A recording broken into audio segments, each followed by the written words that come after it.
Ginagamit ko po kamote. Pag nag-brown rice po ako, hinahaluan ko po ng corn grits dahil mas mabuti siya kaysa polished rice. Mga ganun po, simple substitutions doon sa favorite dishes nyo po will work wonders. Hindi ko po sinasabi na baguhin nyo po yung diet nyo. Just change what ingredients you use. Then aim for balance. Most they prepare foods from each of the food groups, grains, protein, vegetable, fruits, and dairy. Basta alam nyo po na kailangan nyo mag-consume ng carbohydrates, kailangan nyo mag-consume ng protein, fiber, vegetables, saka dairy. Then you're set na po. Then also, strive for variety. Variety meaning, kunyari ngayong araw nag-chop suey ako. So next day, I can eat pinakbet. Pagka next day, ayoko magpinakbet, pwede naman ako magsalad. After that, I can cook some hearty vegetable soup.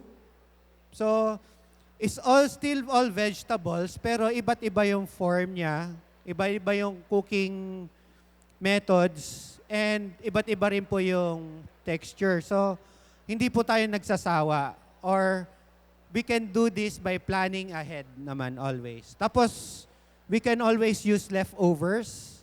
Kunyari po, may leftover. Ay, isa ko po favorite is leftover na grilled tuna or fish. Pag wala na po akong palaman, yun po yung ginagawa kong like a spread. I use the grilled fish, put some mayonnaise in it, then seasoning, then that's it. Yun na po, nagamit nyo na po yung leftover nyo, and then it's still healthy and variety. Then, of course, moderation, involve your family, plan your meals, based on what is already in your pantry, incorporate indigenous ingredients. Then plan and list down all your menus, shopping lists.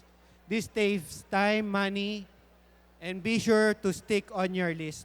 Pag nag-shopping po tayo, wag po tayo mag-shopping ng gutom. Kasi po, ang tendency natin is magmadali. We just pick what is yung nasa eye level. Then that's it. Hindi na po natin pipiliin kung ano.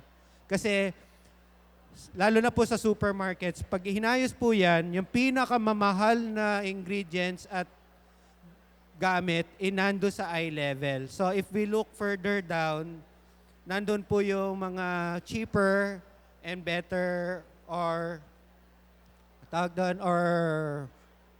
better ingredients po. Meron po ako ditong sample.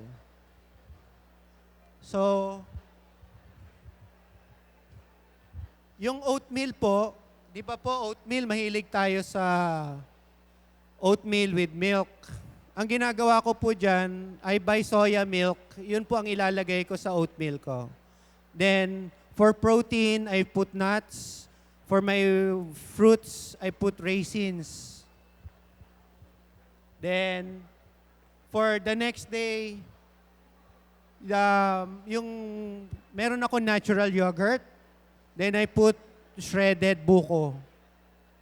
Instead of, so that's my dairy, then that's my fruit. Tapos mayroon po akong granola bar, which is mixed nuts with cereals and some fresh fruits.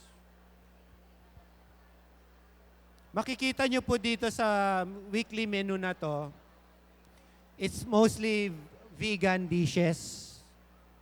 Vegan meaning no animal byproducts. Wala pong animal milk, wala pong protein from fish or meat or chicken. Pero lahat po to,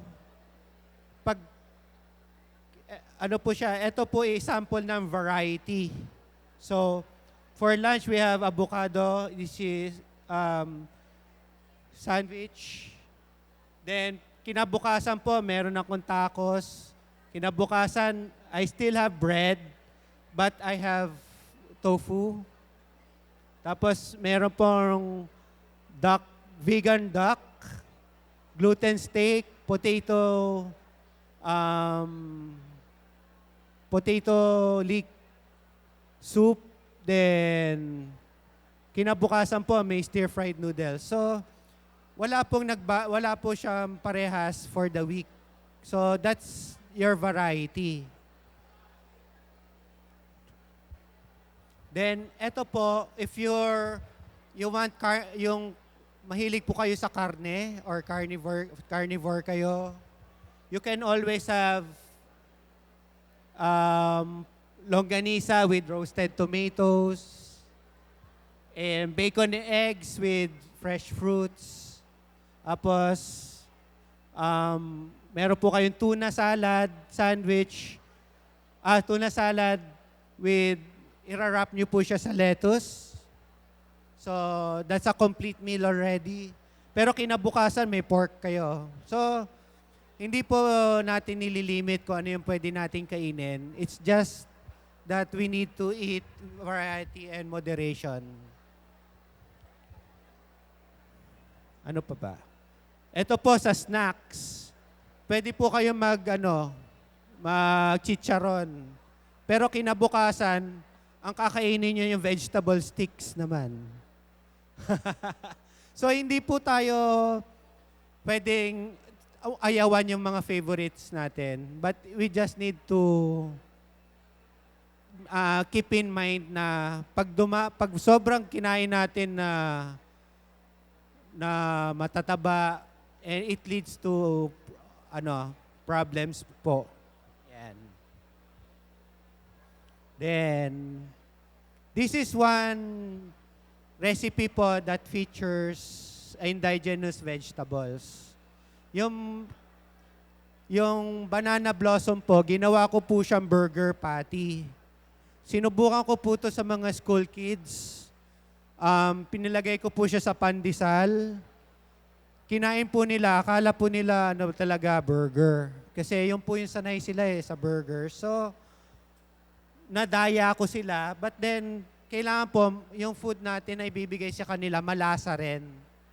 So, madali lang po. Yung saging, i-julienne natin or cut really fine.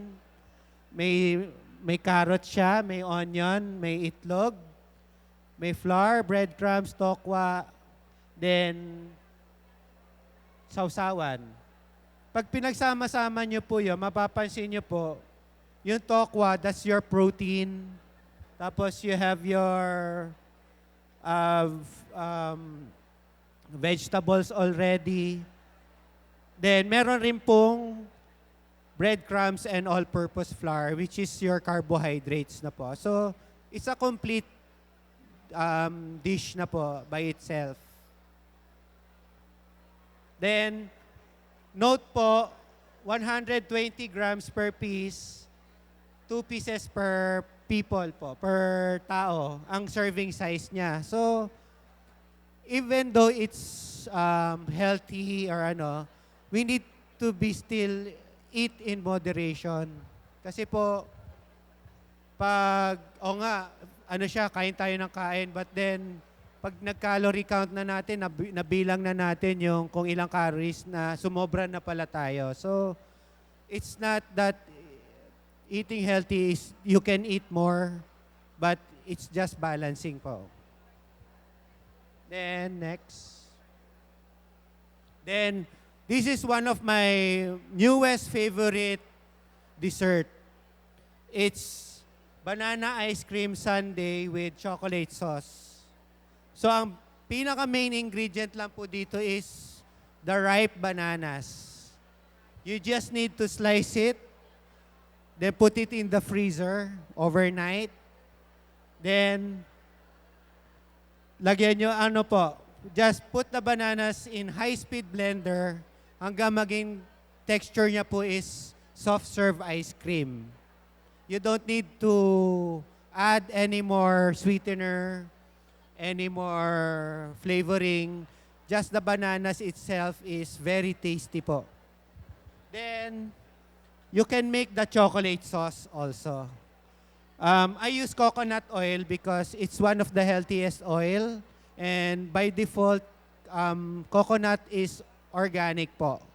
So, anything derived from coconut is good. Then, ang cacao powder po, that's hindi naman po mataas ang calories niya. So, it's more of flavoring. Then, honey is a very low glycemic index source of sugar. So, maganda rin po ito for diabetics. Then, if you want toppings, you can put peanut butter, which really goes well with bananas. Kung ano pong fresh fruit in season nyo, then you can put, kung ano-ano pa pong you can serve it with, like in a bowl of melon. Then put your ice cream, then that's it. Very easy po ito. Kaya, kung meron po kayong naluluma na mga saging sa bahay, ilagay nyo na lang po siya sa freezer. Tapos pag kailangan nyo na po, in 2 minutes, meron na kayong ice cream. Then, next. Ito pa po, I used gumamela flowers to make the sauce, to make the jam. So, it's just gumamela flowers, water, glucose, and you can use coconut sugar also. In a saucepan, just mix all the ingredients, bring to a boil, simmer until it's thick, then drizzle on your ice cream or kung ano pa pong gusto nyong palaman. Pwede po siyang palaman on your whole wheat bread. Yan. Then, di ba po, sinasabi nila ang mayonnaise is very high in fat. But what we can do is change that fat into something na really lighter than, really light and without using any eggs po. Kasi ang mayonnaise is eggs and oil. So, ginawa ko po dito, pinaltan ko po yung eggs ng soy milk. Tapos ilalagay ko lang rin po siya sa blender. Si-season ko po ng salt, konting pepper. Then, para po lumasa, lalagyan ko siya ng konting calamansi juice and then mustard. Then you just put it in a food processor or blender. After 2 minutes, makikita nyo po, it's emulsifying, and then you can use it na as your alternative for your store-bought mayonnaise. Dito po, this is a vegan mayonnaise. So, very, po siya, kasi wala na po yung cholesterol from the egg.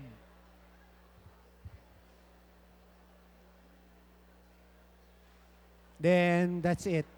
So, don't panic, it's organic. Dapat po maging aware tayo, lahat ng kinakain natin, dapat po galing siya sa safe.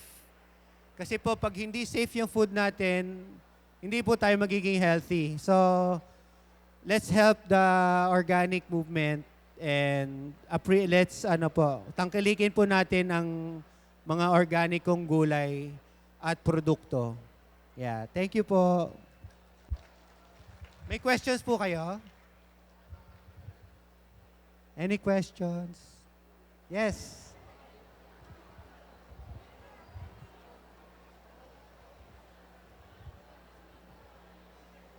Can you share us reading materials for all the recipes? Sa presentation, na-late kasi ako. Magbibigay ba kayo? Yung recipes po nandun lang po sa laptop. You can ask the, sa Spread Organic na lang po, i-upload namin dun yung aming presentation. Then you can download po yung ating recipes. Sa Facebook page po ng Spread Organic Agriculture in the Philippines. Yes, ma'am. Anong lasa ng gumamela flower? Anang gumamela po, ano po siya, sa akin po may pagka maasim siya. Tapos may pag ano nyo po may floral bouquet. Di ba hindi po siya mabango? Pero nadidevelop po nung pagluto yung ano niya na para po nako-concentrate siya. How about the blue ternate? Can you just eat it fresh? Apo, ang blue ternate, I use it for fresh salad. Ang edible flowers po natin, yung pong amarillo, anong tawag doon? Ayun, marigold. Ano po siya, edible. Ang, ano po, yung impatience is edible also. Blue ternate, ano pa ba? Rose is also edible po. Which is, ano po, high in mineral. Oh, rose po, rose. Orchids po, I haven't tried yet. Baka po. Any variety of rose, I think. Opo, yung flower, the petals, you can use it raw, eat it raw. Hindi yellow bell? Hindi ko pa po na-try.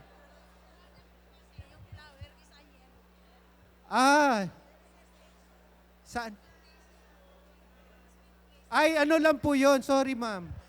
Garnish lang po yun. Sorry. Oo, masama. Kaya lang, huwag kang kakain ng marami. Tama lang. In moderation. Always think na pagkakain po tayo in moderation. Kasi anything po na kahit alam natin maganda siya, pag sumobra po, hindi na po siya maganda. Pag ano, yung salad dressing po na gagamitin nyo. Opo, pwede po.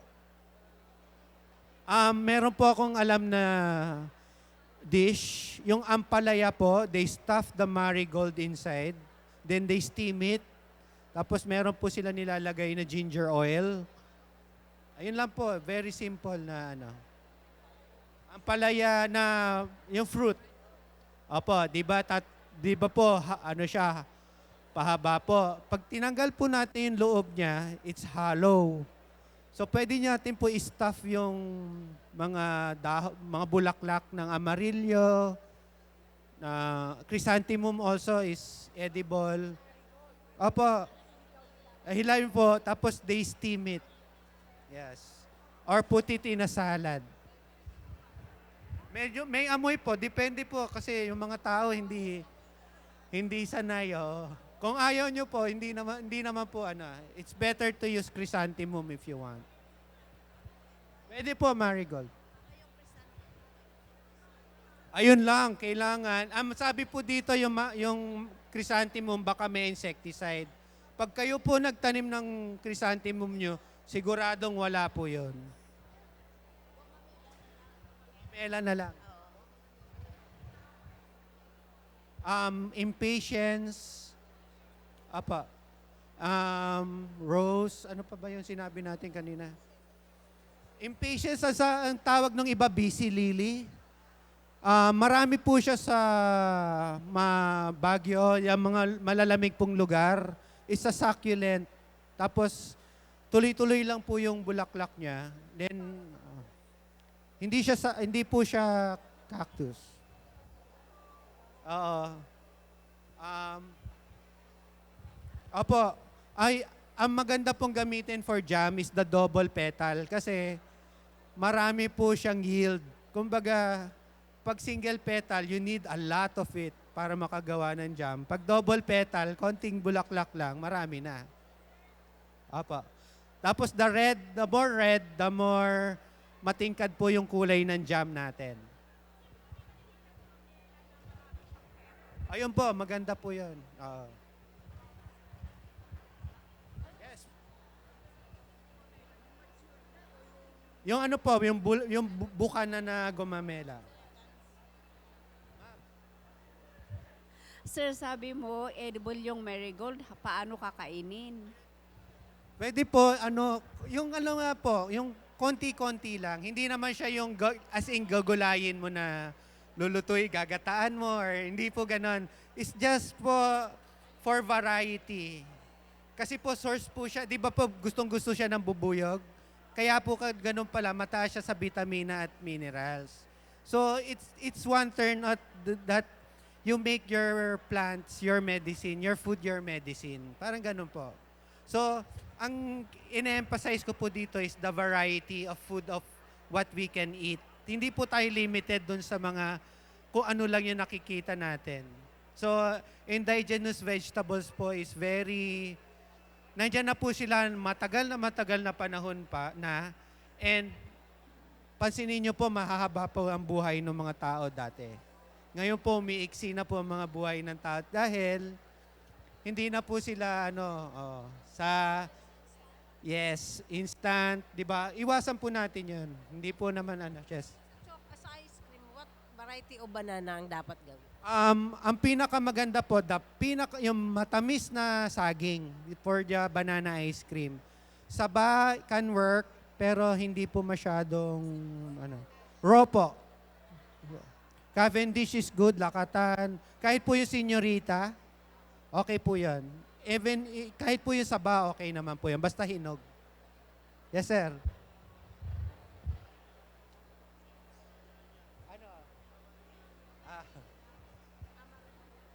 Sa Amarillo? Huwag ka lang kakain ng marami. Hindi, joke. So, meron pa pong questions? Yay! Sana po may natutunan kayo at Sige po. Thank you very much.